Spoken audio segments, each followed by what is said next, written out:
بہت شکریہ جناب اسٹیٹ سیکرٹری صاحب، آپ نے میرے حوالے سے جو باتیں کی ہیں میں آپ کا شکریہ ادا کرتا ہوں۔ آپ کا یہ حسن نظر ہے، میں اس قابل نہیں ہوں، میں ایک عام سا بندہ ہوں اور آپ سارے لوگوں کے ساتھ ہی اس وطن کی آزادی کی جدوجہد کر رہا ہوں۔ میں کوئی لیڈر نہیں ہوں۔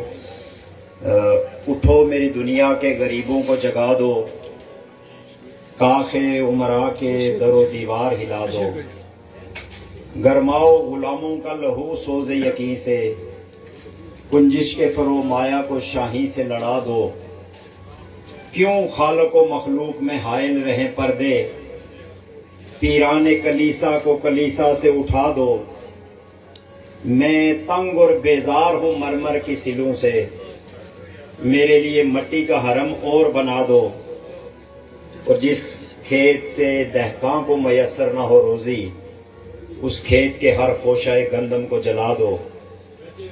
اس پنڈال میں تشریف فرما ریاست جموں کشمیر کے محب وطن دوستوں، ساتھیوں، بزرگوں، نوجوانوں، بڑالی گالا اور گرد و نواح سے تعلق رکھنے والے محترم اور معزز احباب، میں آپ سب کا شکر گزار ہوں اور آپ کے جذبے کو سلام بھی پیش کرتا ہوں کہ موسم بھی شدید ہے اور پنڈال کے اوپر جو ہے وہ شامیانہ بھی نہیں ہے، دھوپ میں کافی دیر سے لوگ یہاں پر بیٹھے ہوئے ہیں۔ ہم لوگ یہاں چھاؤں میں بیٹھے ہوئے تھے تو بڑی شرمندگی محسوس ہو رہی تھی کہ لوگ پیچھے دھوپ میں بیٹھے ہوئے ہیں۔ جس طرح مجھ سے قبل میرے دوستوں نے آپ کے سامنے آج کی جو یہ نشست ہے آپ کے ساتھ اس کی غرض و غایت بیان کی ہے، جس کا عنوان یہ ہے کہ پیغام یاسین ملک کانفرنس۔ یاسین ملک صاحب جو ہے، آپ نے ان دنوں بہت سارے ہمارے بچوں نے، نوجوانوں نے ان کے بارے میں بہت سنا ہوگا، شاید اس سے پہلے اس طرح سے نہ سنا ہو، اس لیے کہ جب 25 مئی کو بھارت کی ایک نام نہاد عدالت نے، یعنی کہ بھارت کی جو حکومت ہے اس نے اس عدالت کے ذریعے یاسین ملک کو عمر قید کی سزا سنائی، تو پوری دنیا میں اور بالخصوص ریاست جموں کشمیر میں ایک اضطراب اور ایک بے چینی کا اور اس سزا کے خلاف نفرت کا جو اظہار ہوا وہ تقریباً آپ سب لوگوں تک پہنچا ہوگا کسی نہ کسی شکل میں، اخبارات کے ذریعے، میڈیا کے ذریعے، یا آپ خود بھی اس میں شریک ہوئے ہوں گے۔ نیلم تاؤ بٹ سے لے کے بھیمبر تک جو یہ خطہ ہے ہمارا، اس میں بڑی تعداد میں لوگ نکلے، انہوں نے یاسین ملک سے محبت کا اظہار کیا، اس کی تصویریں اٹھائی، آزادی کے نعرے لگائے، یاسین ملک کو رہا کرو کے نعرے لگائے۔ یاسین ملک کی عمر 56 سال ہے، 56 سال کوئی بہت زیادہ عمر نہیں ہوتی ہے، اور 56 سال میں سے 20 سال سے زیادہ عرصہ جو ہے وہ ہندوستان کی جیلوں میں گزر چکا ہے۔ اس سے پہلے بھی 1990 میں جب یاسین ملک کی عمر جو تھی وہ صرف 23 سال تھی، اس کی عمر 23 سال کے بچے ہوتے ہیں آج کل، 23 سال کی جب عمر تھی تو اس کو 4.5 سال کے لیے جیل میں ڈالا گیا اور اس پر بدترین تشدد کیا گیا، اتنا زیادہ تشدد کیا گیا کہ اس کا دل، اس کے گردے جو ہے وہ ڈیمیج ہو گئے اور اس کے بائی پاس ہوئے، اس کو فالج کے اٹیک ہوئے، اس کی پسلیاں ٹوٹ گئیں، اور بدترین تشدد کے بعد 4.5 سال کے بعد جو ہے وہ ہندوستان کی گورنمنٹ نے اس کو رہا کیا۔ یہ وہ آدمی ہے جو 23 سال کی عمر میں ہی اتنا زیادہ تشدد اور جیلیں برداشت کرتا آیا، اور پھر یہ سلسلہ جو ہے وہ چلتا رہا۔ یاسین ملک جب اس تحریک میں داخل ہوا تو یہاں پر بہت بڑے بڑے نام تھے، اگر جو ہمارے بزرگ ہیں وہ جانتے ہوں گے کہ جب یہ ریاست متحد تھی تب بھی، اور ریاست جب تقسیم ہوئی اس کے بعد بھی، شیخ عبداللہ سے بڑا کوئی نام پیدا نہیں ہوا اس ریاست جموں کشمیر میں، اتنا بڑا وہ لیڈر تھا۔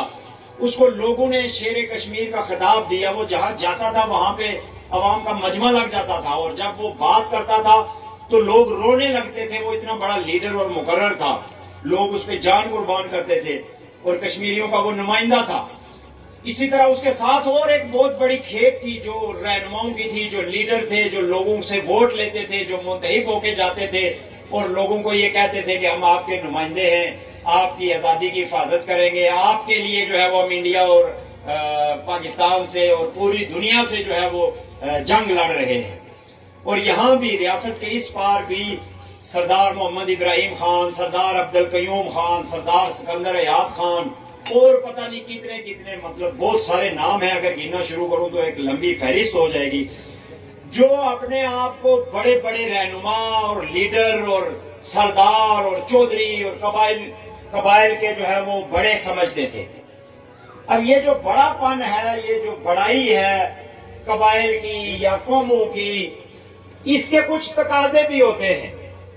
ایک بڑا آدمی جو ہے اگر کسی قبیلے کا سربراہ ہے تو اس سے لوگ یہ توقع کرتے ہیں کہ وہ بڑی بات کرے گا، وہ بڑا کام کرے گا، وہ لوگوں کے آگے ڈھال بن کر کھڑا ہو جائے گا، وہ ان کی زندگیوں کے حوالے سے، ان کے معاشرے کے حوالے سے بڑے بڑے کام کرے گا. لیکن بدقسمتی ہماری یہ ہے کہ وہ سارے بڑے بڑے کام ہمارے بچوں کو کرنے پڑے، وہ یاسین ملک جیسے لڑکوں کو کرنے پڑے، اور شیخ عبداللہ جیسے، سردار ابراہیم جیسے، سردار قیوم جیسے، بخشی غلام محمد جیسے جو لیڈر تھے، انہوں نے جو بڑا کام کیا وہ یہ تھا کہ کوئی دہلی کی گود میں جا کر بیٹھ گیا اور کوئی ہندوستان کی گود میں جا کر بیٹھ گیا. انہوں نے کوئی پاکستان کی اسلام آباد کی گود میں بیٹھ گیا. انہوں نے اس کا سودا لگایا اپنے اقتدار کے لیے، اپنے بچوں کے اقتدار کے لیے اس کا سودا لگایا. اور اب یہ 75 سال ہو گئے ہیں، اس لیے بہت ساری چیزیں واضح ہو چکی ہیں. اب یہ ایسی بات نہیں ہے کہ میں اس سٹیج پہ کھڑے ہو کر غلط بیانی کر رہا ہوں یا کسی پہ الزام لگا رہا ہوں. شیخ عبداللہ نے سودا لگایا تو فاروق عبداللہ وزیر اعلیٰ بن گیا، فاروق عبداللہ نے سودا لگایا تو عمر عبداللہ وزیر اعلیٰ بن گیا. یعنی دادا، پھر بیٹا، پھر پوتا. سردار ابراہیم صاحب، سردار خالد ابراہیم، سردار پتہ نہیں آپ کون سا ہے، حسن ابراہیم، سردار عبدالقیوم خان، سردار محمد عتیق خان، اب سردار جو ہے وہ عثمان عتیق، چودھری نور حسین، بیرسٹر سلطان محمود، یاسر سلطان، سردار سکندر یاد، فتح محمد کریلوی، سردار سکندر یاد، اب اس کا بیٹا فاروق سکندر. جس کی بھی دم پہ ہاتھ رکھیں گے آپ کو یہی نظر آئے گا. اگر کچھ الگ نظر آئے، اس سے نیچے بھی بہت سارے لیڈر ہیں جنہوں نے اپنے بیٹے اتارے ہوئے ہیں، وہی قبیلوں کے سربراہ ہیں.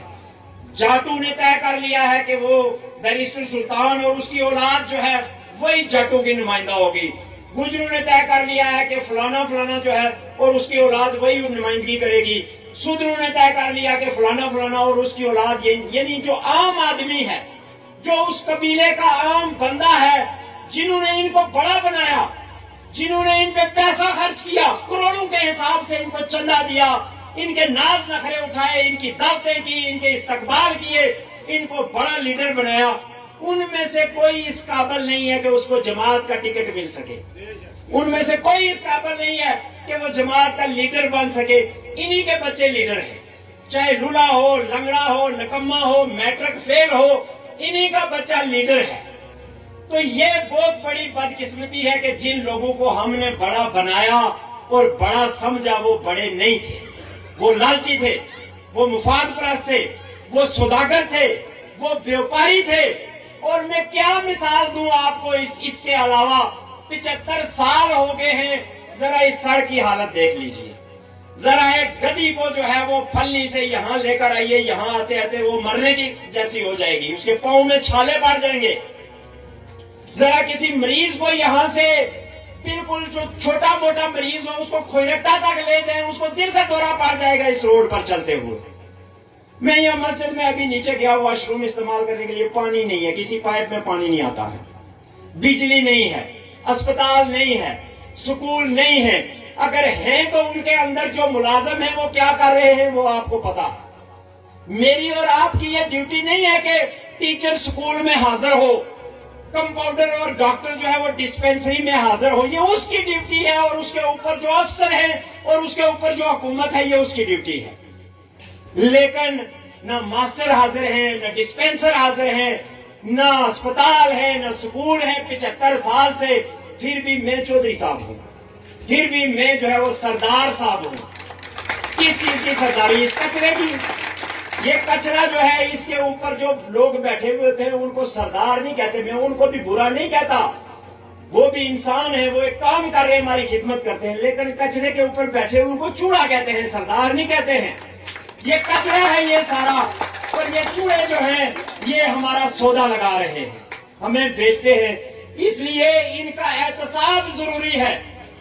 ہمارا اور آپ کا نہ مطلوب انقلابی سے نکاح تھا، نہ رفیق نیر سے نکاح تھا، نہ راجہ نثار صاحب سے نکاح تھا، نہ انصر عبدالی سے نکاح ہے، نہ کسی اور لیڈر سے کسی اور ووٹر کا نکاح ہے۔ ہم نے کوئی حلف لے کے لکھ کے عہد نامہ نہیں دے دیا ہے ان کو، ہم نے صرف ووٹ دیا ہے ان کو، جو ہر 5 سال بعد جمہوریت کا طریقہ کار یہ ہے کہ آپ کسی ایسے انسان کے بچے کو منتخب کریں جو آپ کا کام کرے، اگر نہیں کرتا ہے تو اگلی دفعہ ووٹ کسی دوسرے کو دے کر کسی دوسرے کو منتخب کرے۔ لیکن یہاں بس نکاح بڑھا دیا گیا ہے، قبیلے کا مسئلہ ہے، قبیلے کی عزت کا مسئلہ ہے۔ اگر ہمیں نہ سیٹ ملی تو راجے لے جائیں گے، اگر راجو کو نہ ملی تو گجر لے جائیں گے۔ اور بھائی یہ جو عام گجر ہے جس کا یہ کچا مکان ہے، جس کے گھر میں سڑک نہیں جاتی، بجلی نہیں جاتی، اس کو کیا پہنچتا ہے؟ اس کو اس بڑے کھڑپیچ کی جو ہے وہ گڈی آپ کرتے ہوئے آتے ہی نہیں ہے، واپس پوچھنے کے لیے نہیں آتے ہیں، اور نہ کوئی ان سے پوچھتا ہے۔ یہ آپ لوگوں کی ذمہ داری ہے، اور اس کے اوپر آپ سے سوال ہوگا۔ میں حیران ہوں کہ ہمارے بچے ہمارا گریبان کیوں نہیں پکڑتے ہیں، وہ ہم سے پوچھتے کیوں نہیں ہے کہ کس عذاب میں ہمیں رکھا ہوا ہے۔ کیا وہ کوٹلی شہر میں رہنے والے بچوں سے کم خوبصورت ہیں یا کم عقل مند ہیں، یا اسلام آباد کے اندر رہنے والے بچوں سے کم خوبصورت یا عقل مند ہیں، یا ان کے کم حقوق ہیں کہ ان کو اس پسماندگی میں دھکیلا ہوا ہے؟ یہ بھی ٹیکس دیتے ہیں، اتنا ہی ٹیکس دیتے ہیں، اتنے ہی بل بھرتے ہیں، اتنے ہی قانون کے وفادار ہیں جتنا کوٹلی شہر کے اندر رہنے والا، یا ہاؤسنگ اسکیم کسی کے اندر رہنے والا، یا بیکن ہاؤس میں کسی کا جو بچے پڑھتے ہیں ان کے جو ہے وہ حقدار ہیں۔ لیکن ہمارے بچوں کے لیے اندھیرا ہے، بالکل اندھیرا ہے۔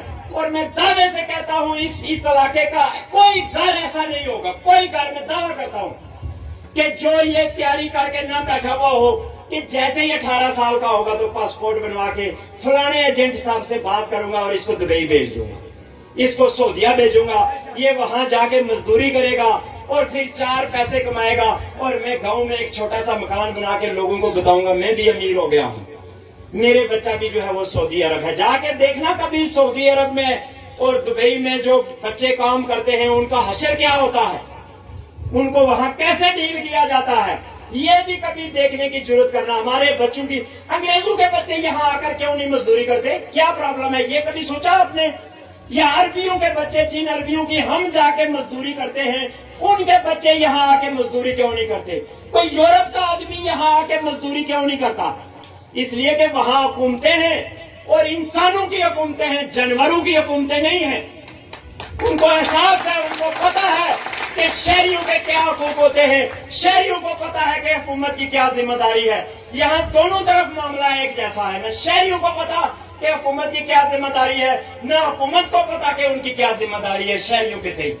اس لیے یہ سارا حال جو ہے یہ ایسے پڑا ہوا ہے، اور ہم اس کو آزادی کے مسئلے کے ساتھ جوڑتے ہیں۔ کیوں جوڑتے ہیں؟ 1947 میں جب اس ریاست پہ قبضہ ہوا، حملہ ہوا، تو ہمیں کہا گیا، یہاں پر بتایا گیا، اس علاقے میں، اس پار نہیں اس پار بتایا گیا کہ ہم نے ڈوگرا کی فوج کو یہاں سے مار کے بھگا دیا ہے، ہم نے یہ علاقہ آزاد کروا لیا۔ سب سے پہلی بات یہ ہے کہ یہ سب سے بڑا تاریخ کا جھوٹ ہے کہ اپنا آزاد ملک اور اس کی فوج کے حوالے سے یہ کہنا کہ یہ ڈوگرے کی فوج تھی۔ بھائی تمہارا حکمران اس وقت ڈوگرا تھا، ملک تو آزاد تھا، اور اگر کوئی فوج تھی بھی جو کہ بہت ہی تھوڑی تھی، نہ ہونے کے برابر تھی، تو تم نے ملک کہاں سے آزاد کروایا؟ کس سے آزاد کروایا؟ کیا اس پہ کسی ملک کا قبضہ تھا جو تم نے آزاد کروایا؟ یا تم تو یہ کہنا چاہیے تھا کہ ہم نے ڈوگرے کی حکومت ختم کی۔ اچھا تم نے ڈوگرے کی حکومت ختم کر لی تو تم نے جو حکومت بنائی اس کے ذمہ یہ کام لگایا کہ یہ آزاد حکومت ریاست جموں کشمیر ہے، یعنی ریاست جموں کشمیر کو ہم نے ڈوگرے کی حکومت کے خلاف بغاوت کر دی، اور ہم نے ایک ایسی حکومت بنائی کہ جو اب جو ہے وہ اس ریاست کی پوری جو آزادی کا معاملہ ہے اور پھر یہاں پر الیکشنز کا معاملہ ہے، ڈوگرے کے بعد جو حکومت بنے گی یہ وہ انتظام کرے گی یہ حکومت، یہ اس کے بنیادی فرائض میں شامل تھا، پہلا کام ہی یہ تھا اس کا۔ یہ ایک چھوٹی سی آپ یہ سمجھ لیں کہ میونسپل کمیٹی ٹائپ کی چیز تھی کہ جس کو یہ انتظام کرنا تھا کہ پوری ریاست کے اندر دوبارہ سے اگر بادشاہت ختم ہو گئی ہے تو ایک حکومت کی جو ہے وہ تشکیل دی جائے اور لوگوں کو جو ہے وہ ان کا جمہوری حق لوٹایا جائے۔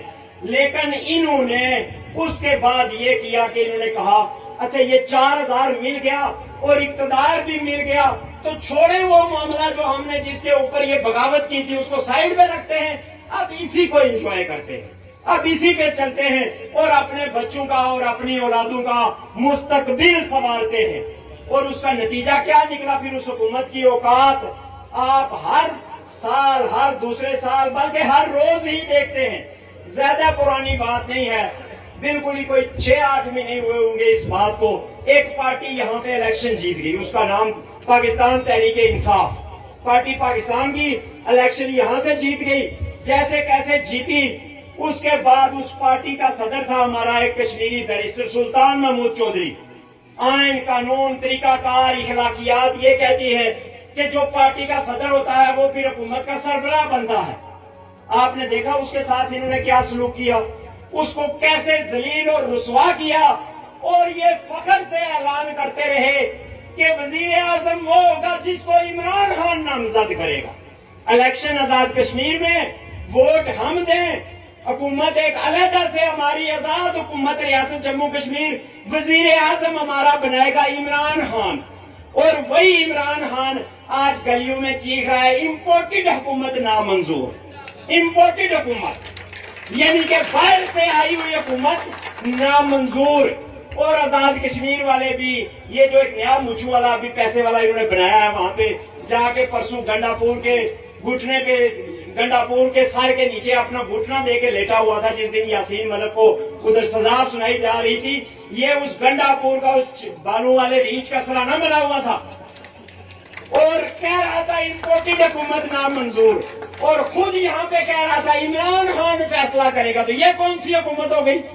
اور پھر عمران خان نے فیصلہ کیا، ادھر درہ شیر خان سے ایک بندے کو پکڑ کے نکالا، پتہ ہی نہیں تھا کسی کو کہ یہ بھی وزیر اعظم، اس کو خود نہیں پتا تھا، اس نے انٹرویو دیا، اس نے کہا مجھے تو پتہ ہی نہیں تھا، مجھے صبح بتایا آپ وزیر اعظم بن رہے ہیں، یہ جیکٹ فلان دوست کی ہے، یہ کپڑے فلان نے دیے، میں تو کچھ لے کے ہی نہیں آیا تھا گھر سے، یہ اس نے آن ریکارڈ کہا۔ اور پھر 6 مہینے کے بعد جس طرح اس کو چلتا کیا وہ بھی آپ نے دیکھا کہ کیسے جو ہے اپنی ہی حکومت، اپنی ہی پارٹی، اور اس میں ایک بندے نے زیادہ پیسے لگائے تو اس کو بے عزت کر کے ایک کو نکالا اور دوسرے کو جو ہے وہ آگے لے کے آ گئے۔ یہ اس حکومت کا معیار ہے، یہ اس کی عزت ہے، یہ اس کا وقار ہے، جس کے بارے میں نیازی صاحب جو ہمارے سیاسی طور پہ مرحوم ہوئے 2-4 مہینے پہلے انہوں نے کہا کہ گنڈا پور نے مجھے اسمبلی کے باہر آ کے کہا کہ میں تمہاری حکومت 3 دن میں چلتی کروں گا۔ یہ نیازی صاحب نے بیان دیا کہ میں تمہاری حکومت 3 دن میں چلتی کروں گا۔ اور اگر آپ کو یاد ہو پچھلے عرصے میں جب یہ راجہ فاروق حیدر نے جو ہے وہ پاکستان کو تھوڑا سا آنکھیں دکھانے کی کوشش کی تو چھوٹے چھوٹے 2-2 ٹکے کے لوگ ٹی وی پہ آ کے کہہ رہے تھے کہ راجہ فاروق حیدر تمہاری اوقات کیا ہے، ہمارا حوالدار تمہیں کان سے پکڑ کے جو ہے وہ نیچے نکالے گا۔ گلی محلے کے لیڈر ٹی وی پہ آ کے ان کو یہ بتا رہے تھے۔ یہ سارا وہ کرتوت ہیں جس کا نتیجہ یہ بھگت رہے ہیں، اور ان کی وجہ سے ہم بھی یہ نتیجہ بھگت رہے ہیں۔ اس لیے یہ ضروری ہے کہ ہماری حکومت آزاد ہو، ہماری ریاست آزاد ہو، ہمارے وسائل آزاد ہوں۔ آپ جائیں ذرا یہ میرپور سے دریائے جہلم کو پکڑے منگلا سے، اور جہاں تک ہماری جو ہے وہ یہ سیز فائر لائن ہے وہاں تک چلے جائیں، دریائے پنچ کو پکڑ لیں، دریائے نیلم کو پکڑ لیں، ہزاروں میگا واٹ کے بجلی پروجیکٹس جو ہیں وہ اس وقت لگ رہے ہیں، ہزاروں میگا واٹ کے منگلا پہ لگا ہوا ہے، کوہالا پہ لگ رہا ہے، آزاد پتن پہ لگ رہا ہے، اوپر جو ہے وہ اپنا یہ جو اپنا ہلاڑ ہے یہاں پہ لگ رہا ہے، پیچھے جو ہے وہ پتن پہ لگ رہا ہے، یعنی کہ 1,000 میگا واٹ سے زیادہ کے پاور پروجیکٹس ہمارے دریاؤں پہ لگ رہے ہیں۔ ہم سے کسی نے پوچھا ہی نہیں، کسی نے نہیں پوچھا۔ بیرسٹر سلطان کا 4-6 دن پہلے بیان آیا کہ مجھ سے تو کسی نے پوچھا ہی نہیں، اگر کوئی پوچھتا تو میں انکار نہیں کر سکتا تھا. مطلب یہ اس کا اپنا اعترافی بیان ہے. کسی نے نہیں پوچھا تمہارے دریا، تمہاری زمین، تمہارے وسائل، اور نہ کسی نے یہ پوچھا کہ تمہیں بجلی بھی ملے گی یا نہیں ملے گی. بتا چکے ہیں یہ دوست، میں ان باتوں کو ریپیٹ نہیں کرنا چاہتا ہوں. جو بجلی کی صورتحال ہے، 400 میگا واٹ بجلی پورے آزاد کشمیر کے لیے چاہیے. اگلے 1 سال تک 6000 میگا واٹ بجلی آزاد کشمیر پیدا کر کے پاکستان کو دے رہا ہوگا. 6000 میں سے 400 میگا واٹ کیا ہمارا حق نہیں ہے؟ کیا ہمیں وہ نہیں ملنی چاہیے؟ ہماری جگہ ہے، ہمارے وسائل ہیں، نہ وہاں نوکریاں ہمیں ملتی ہیں، نہ ہماری حکومت کے ساتھ کوئی معاہدہ ہے. یہی حال گلگت بلتستان میں ہے. یہ جو ہمارا بھائی ہمارے ساتھ کر رہا ہے، اس طرف تو اس سے بھی زیادہ خراب حالات ہیں. تو اس لیے ہم یہ کہتے ہیں، یہ جتنے بھی مسئلے ہیں، ان کا حل جو ہے وہ آزادی کی تحریک کے ساتھ جڑنا ہے. وہ اس لیے جڑنا ہے کہ قبضے کا مقصد ہی آپ کے وسائل کو لوٹنا ہوتا ہے. قبضہ اس لیے نہیں کیا جاتا کہ آپ لوگ اس قابل نہیں ہیں حکومت چلا سکیں، آپ لوگ اس قابل نہیں ہیں کہ روٹی کھا سکیں، تو وہ ہماری مدد کرنے آئیں گے، ہمارے منہ میں نوالا ڈالیں گے، ہماری جو ہے وہ حکومت بنا کے ہمیں چلا کے دیں گے. اس لیے کوئی قبضہ نہیں کرتا ہے کسی کی زمین پہ. قبضہ لوٹنے کے لیے کیا جاتا ہے. قبضہ وہاں ہی کیا جاتا ہے جہاں کوئی وسائل ہوتے ہیں. اور یہ جو قبضہ ہے، یہ ہمارے وسائل کو، ہمارے پہاڑوں کو، ہماری معدنیات کو، ہمارے پانی کو، ہمارے ہیومن پوٹینشل کو، جو ہمارا انسانی طاقت ہے، یہ سب اس کو کھا رہے ہیں.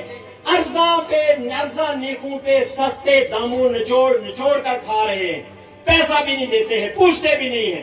اس لیے یہ ضروری ہے، اگر آپ نے یہ سوچ کے رکھا ہوا ہے کہ فتح محمد کریلوی کا بیٹا آپ کو آزادی دلائے گا، یا یہ جو ابھی ڈاکٹر ادھر سے بنا ہے یہ آپ کو آزادی دلا کے دے گا، یا کوئی دوسرا آزادی دلا کے دے گا، تو 75 سال اس تجربے کو سمجھنے اور کرنے کے لیے کافی ہیں. اور کتنا عرصہ ان پہ یقین کریں گے، اور کتنا عرصہ یہ سوچ کے بیٹھے رہیں گے کہ کوئی باہر سے آئے گا، کوئی محمد بن قاسم آ جائے گا، کوئی طارق بن زیاد آ جائے گا، وہ ہمیں آزادی لے کر دے گا. ایسا کہیں نہیں ہوا ہے، ایسا کسی جگہ پہ بھی نہیں ہوا. دنیا کی تمام قوموں کی تاریخ آپ پڑھ لیں، 200 ملک جو ہیں اس وقت دنیا میں آزاد ہیں.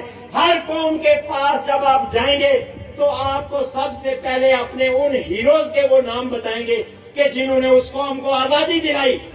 وہ آپ کو بتائیں گے کہ یہ ہماری قوم جو ہے یہ کتنی باغیرت قوم ہے، اور یہ وہ لوگ تھے کہ جنہوں نے آزادی کی جدوجہد میں ہماری قوم کی رہنمائی کی اور آگے بڑھے اور لڑے اور اپنی جانیں قربان کی. اور آج وہ قومیں جو ہے وہ اپنے جب بھی آزادی کا دن ہوتا ہے تو ان کے مزار پہ جا کے ان کو سلامی پیش کرتی ہے. قوموں کے اندر قوموں کے اپنے لوگ اٹھ کر جو ہے وہ ان کی آزادیوں کی لڑائی لڑتے ہیں. باہر سے کوئی، ہندوستان کو انگریزوں نے آزادی نہیں دلائی، گاندھی نے آزادی دلائی. پاکستان کو انگریزوں نے نہیں آزادی دلائی، جناح نے آزادی دلائی. ایک ہندوستانی تھا، ایک پاکستانی تھا. چین کو ماؤ زے تنگ نے آزادی دلائی، وہ چینی تھا. تو پھر یہاں پہ بیٹھا ہوا کشمیری جب یہ کہتا ہے اسلام آباد ہمارا بھائی ہے، وہ ہمارا وکیل ہے، تو یہ بات کرتے ہوئے وہ یہ کہہ دیتا ہے کہ میرے کمر میں جان نہیں ہے، اور میرے دماغ میں جو ہے وہ عقل نہیں ہے، اور میرے بازوؤں میں وہ ہمت اور وہ شجاعت نہیں ہے جو اس کام کے لیے چاہیے. لہذا میں بھیک مانگ رہا ہوں اسلام آباد سے کہ وہ آ کے ہمیں آزادی دلائے. وہ اسلام آباد جو ابھی ہفتہ پہلے اپنی حقیقی آزادی کی لڑائی لڑنے کی تیاریاں کر رہا تھا اور چوکو پہ نکلا ہوا تھا. حقیقی آزادی چاہیے. تو آپ لوگوں کو یہ لڑائی لڑنی ہے، اور یاسین ملک وہی کام کر رہا ہے. یہ جو پیغام ہے یاسین ملک کانفرنس ہے، یاسین ملک کوئی کرکٹر نہیں ہے، کوئی فلم سٹار نہیں ہے کہ اس کا فوٹو اٹھا کے فین بنا کے اس کے ساتھ بن کے تو ہم یہ کہیں میں بھی یاسین ملک کو پسند کرتا ہوں، اچھا ہے برا ہے میرا. یاسین ملک کو آپ اس وجہ سے پسند کرتے ہیں کہ وہ آزادی کی بات کر رہا ہے.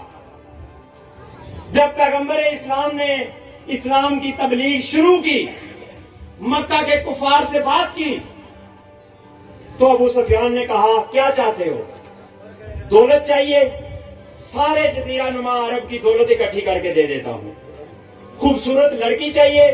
سارے جزیرہ نما عرب سے لڑکیاں لے کے آ جاتا ہوں، جو چاہیے لے لو، لیکن یہ بات نہ کرو ہمارے باپ دادا کے دین کے خلاف نہ کھڑے ہو، جو ہمارے بتوں کے خلاف تم یہ بات نہ کرو.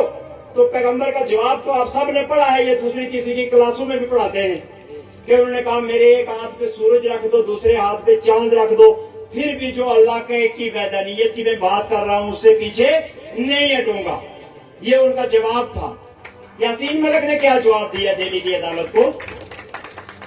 جب عیسیٰ روح اللہ کو سلیب پہ لٹکایا جا رہا تھا تو ان سے کہا گیا یہ جو تم لوگوں کی ہمدردی کی بات کرتے ہو اور انہیں دین کی طرف بلاتے ہو, یہ ہمارے نظام کے خلاف ہے.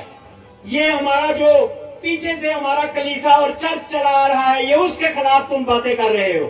تمہیں ہم سولی پہ لٹکا دیں گے. سولی پہ لٹکا دیا, باز نہیں آیا.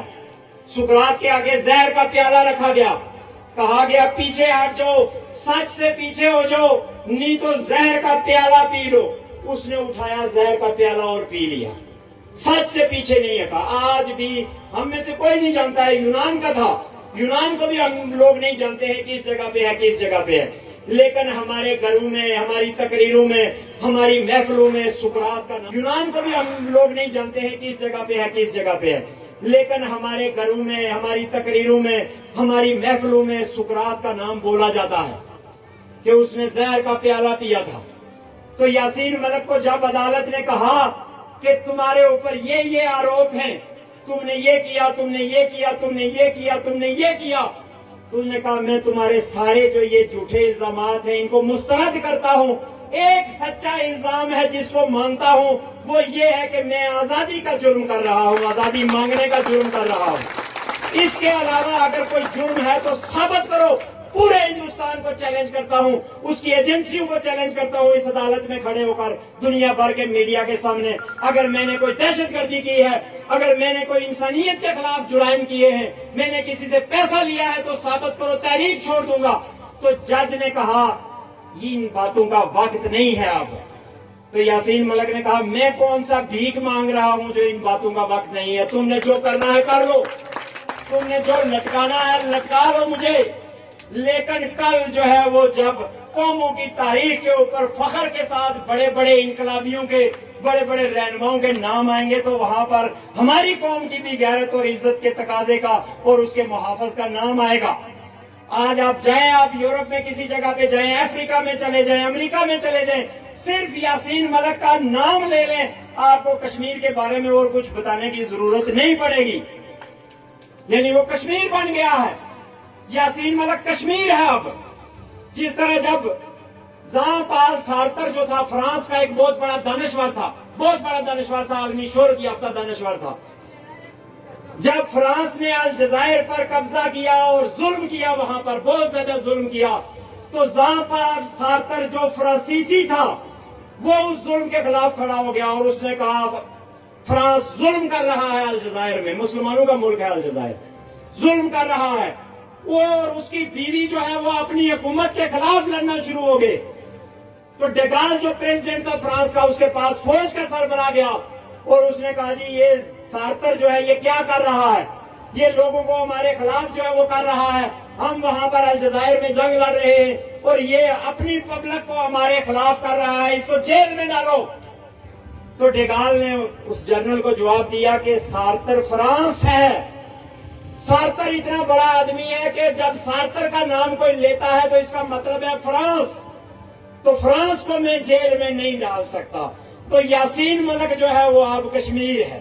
اب یاسین ملک ایک فرد کا نام نہیں ہے, جہاں پہ بھی آپ جائیں گے یاسین ملک کشمیر کا نام ہے. اس نے ہماری عزت اور غیرت اور قومی حرمت جو ہے اس کا جو ہے وہ علم وہاں پر بلند کیا ہے. وہاں پر آپ نے دیکھا ہوگا وہ ویژولز جو ہے وہ ویڈیوز آئی ہیں جس میں اس کے گرد جو ہے وہ کمانڈوز کی ایک بہت بڑی تعداد ہے, اور میڈیا جو ہندوستان کا میڈیا پورے دن سے لگا ہوا تھا کہ یاسین ملک یہ اس کو پھانسی لگاؤ, اس کو جیل میں ڈالو, اس نے بندے مارے, اس نے فلاں کیا.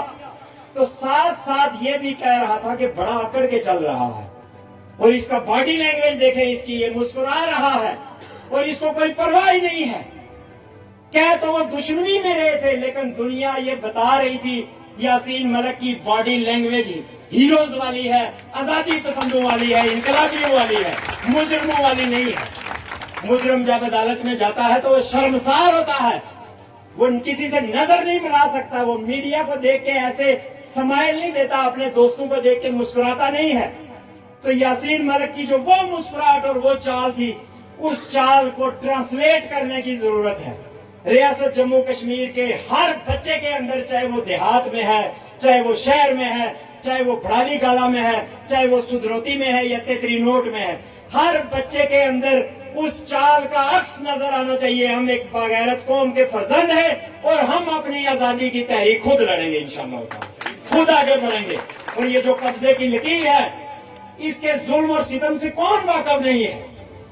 جب بھی کوئی معمولی سا مسئلہ ہوتا ہے تو گولے برسنا شروع ہو جاتے ہیں، گولے چلتے ہیں، ہمارے لوگ مرتے ہیں، بھاگتے ہیں، ہجرت کرتے ہیں. 75 سال سے ہجرت کیے جا رہے ہیں، 75 سال سے گھر تبدیل کیے جا رہے ہیں. 50 لاکھ روپیہ ہوتا ہے تو کوٹلی پہنچ جاتے ہیں، کسی ایجنٹ کو پکڑتے ہیں، کوئی سستا سا پلاٹ نکال کے دو، یار ادھر فائرنگ ہو رہی ہے، میں یہاں آ کے رہنا چاہتا ہوں.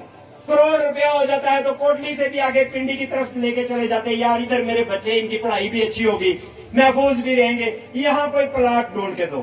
75 سال سے در بدری، ہجرتیں، ڈسپلیسمنٹ اور یہ جو ذلت ہے، یہ سہے جا رہے ہیں، پرواہ نہیں ہے. کوئی اثر ہی نہیں ہے کہ بھائی یہ کیا ہو رہا ہے، کیوں گھروں سے بیکار ہو رہے ہیں. یہ اس منحوس خونی لکیر کی وجہ سے بیکار ہو رہے ہیں. 75 سال سے ماں اپنے بیٹے کو نہیں دیکھ سکی، بھائی اپنے بھائی کے جنازے پہ نہیں جا سکا، کسی کی شادی میں نہیں شریک ہو سکا، کیونکہ درمیان میں یہ دو کافر فوجیں جو ہیں یہ کھڑی ہوئی ہیں. ایک ادھر سے روکتا ہے، ایک ادھر سے روکتا ہے.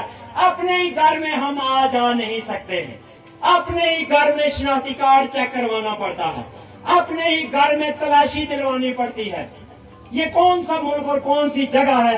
لیکن یہ جب ضمیر زندہ ہو اور جب سوچ اور شعور زندہ ہو تو تب یہ باتیں محسوس ہوتی ہیں، ورنہ محسوس نہیں ہوتی ہیں.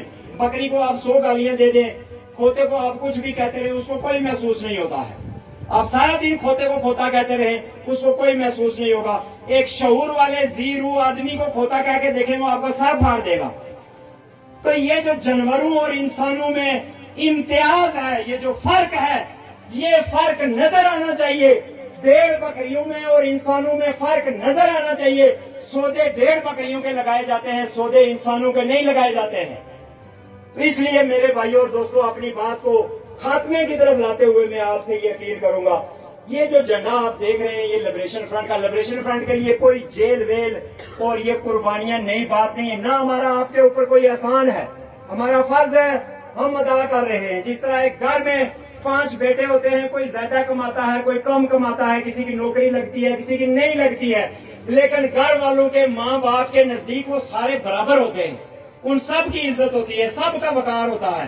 اسی طرح اگر لبریشن فرنٹ کچھ زیادہ کر رہا ہے تو اس کا مطلب یہ نہیں ہے کہ ہمارا آپ کے اوپر کوئی احسان ہے. آپ بھی اتنے ہی محترم جتنے ہم محترم ہیں، آپ کا بھی اتنا ہی گھر ہے، اتنا ہی وطن ہے جتنا کہ ہمارا گھر ہے. لیکن کہنا میں یہ چاہتا ہوں کہ کوئی یاسین ملک کی قربانی کا جیل میں جانے کا معاملہ نہیں ہے کہ ہم تڑپ گئے ہیں کہ ہمارا کوئی ساتھی جیل میں گیا ہے تو اب کیا ہوگا اور ہم نے کوئی رونا دھونا شروع کر دیا. مقبول بٹ بھی اسی جیل میں چلا تھا، یا امان اللہ خان اور اس کے درجنوں ساتھی یہ شاہی قلعے میں، دلائی کیمپ میں، منگلا قلعے میں 2-2 سال، 4-4 سال، برطانیہ میں یہ آپ کے کھوئرٹا کا راجہ قیوم 22 سال، آگے پورتی کا ملک جو ریاض 22-24 سال. کتنے لوگ ہیں، یہ ڈونگی کا سہیل کٹاریا 17 سال. جو لبریشن فرنٹ کے لیے یہ پوری ایک تاریخ ہے اور ہمیں پتا ہے کہ اس راستے سے جاتے ہوئے ان چیزوں سے گزرنا پڑتا ہے. لیکن میں جو کہنا چاہتا ہوں وہ یہ کہ اس جھنڈے نے کبھی آپ سے یہ نہیں کہا کہ ہمیں ایم ایل اے بنا دو، ہمیں کونسلر بنا دو، ہمیں کڑپینچی دلا دو، ہمیں نوکری دلا دو، ہمیں پیسے دے دو، ہمیں چندہ اکٹھا کر کے دو. کبھی نہیں ایسا ہوا ہوگا. اگر ہوگا تو یہاں مترانی کا کوئی بھی آدمی مجھے کھڑا ہو کے بتا سکتا ہے کہ آپ کے لوگ آئے تھے اور ہم نے اس کو 1 لاکھ روپیہ دیا، 50 لاکھ روپیہ دیا یا 20. لیکن آپ نے لیڈروں کو ضرور دیے ہوں گے. انصر عبدالی کو دیے ہوں گے، انقلابی صاحب مرحوم میرے بہت اچھے دوست ہیں، اللہ تعالیٰ ان کی مغفرت کرے، ان کو بھی آپ نے سپورٹ کیا ہوگا. نیر صاحب کو سپورٹ کیا ہوگا، نثار صاحب کو کیا ہوگا، لاکھوں روپے دیے ہوں گے. لیکن شاید اس کو نہ دیے ہوں. ہم اپنے وسائل سے، اپنے اس سے چلتے آ رہے ہیں. لیکن یہ چلنا جو ہے یہ آپ کی مدد کے بغیر، آپ کے ساتھ کے بغیر اتنا نتیجہ خیز نہیں ہوگا جتنا کہ آپ کی مدد کے ساتھ ہو سکتا ہے. کیونکہ اس جھنڈے نے آپ کے وقار پر کبھی سمجھوتا نہیں کیا ہے. مجھ سے پہلے کسی نے کہا اور خوب کہا، مقبوضہ کشمیر میں بہت سارے لوگ لڑائی لڑ رہے ہیں، صرف یاسین ملک نہیں لڑائی لڑ رہا. بہت سارے لوگ لڑائی لڑ رہے ہیں، وہ بھی ہیں جو برملا پرو انڈیا ہیں، جیسے کہ فاروق عبداللہ کی فیملی ہے یا مفتی سعید کی فیملی ہے یا دوسرے تیسرے ہیں کانگریس کے، پی ڈی پی کے، نیشنل کانفرنس کے، وہ بھی اس وقت جو ہے وہ عذاب کا شکار ہیں، لیکن مچل کے دے کے گھروں میں بیٹھے ہوئے ہیں۔ میر وائز جیسے لوگ مچل کے دے کے گھروں میں بیٹھے ہوئے ہیں، کوئی مشکل نہیں ہوتا ہے۔ یاسین ملک جیسے قد کاٹ کے آدمی کے لیے سمجھوتا کرنا کوئی مشکل کام نہیں ہے، کر لیتے ہیں سمجھوتا لوگ۔ بیرسٹر سلطان نے وزارت عظمیٰ پہ چھوٹی سی یہ بے وقت سی صدری کے لیے سمجھوتا کر لیا، ہمارے سامنے کی بات ہے، کچھ نہیں کر سکا۔ کرتے ہیں لوگ سمجھوتا، وہ لوگ کہہ رہے تھے کہ بغاوت کر دے گا اور یہ کر دے گا وہ کر دے گا، کوئی نہیں بغاوت کی، لیکن یاسین ملک نے سمجھوتا نہیں کیا، ہمارے سامنے کی بات ہے۔ سمجھوتا کرتا تو باہر ہوتا، وہاں جو ہے وہ قید تنہائی نہ کاٹ رہا ہوتا۔ یہ اسی کا پرچم ہے، یہ اسی کی پارٹی ہے، یہ اسی کے لوگ ہیں سارے، جو آپ سے یہ اپیل کر رہے ہیں کہ ہمارا ساتھ دیں اس جدوجہد کے ساتھ۔ آپ کوئی غیر قانونی کام نہیں کریں گے، آپ کوئی غیر اخلاقی کام نہیں کریں گے، کوئی غیر انسان